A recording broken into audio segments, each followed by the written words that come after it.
Ry daholy iara hiakatra sa iara hidina hony e, zay ny cause-ny dama dia mba hoentiko kely amin'ity vase ity zay resaky liry zay Tsiry.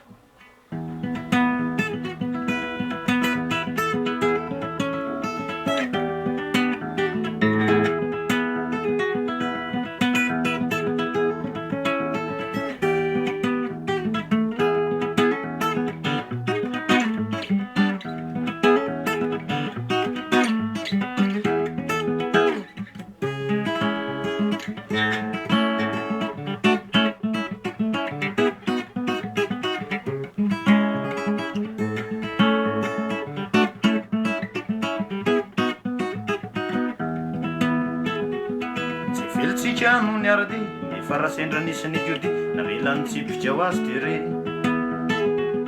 tsy velontsika no niara-dalana sendra lalana feno sapanana de diny venidinika ambanana manahirany ary mitady ny lalako mbana mitady zay misy azavana akavanana sa akabe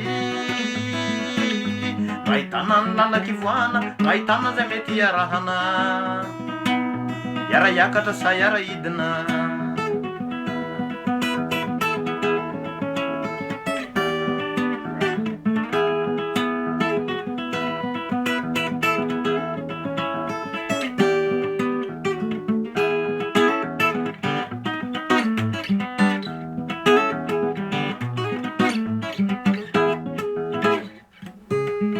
mba matokany anao ry sakaiza tena marina mba matokany anao ry sakaiza tsy matahotra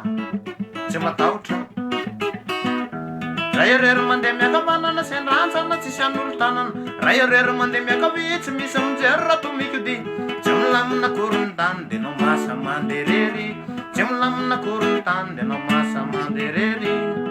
manahirany ary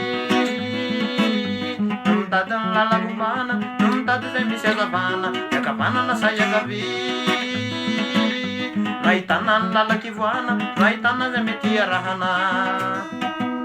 iara hemitra sa iarandroso iara hitola sa isososo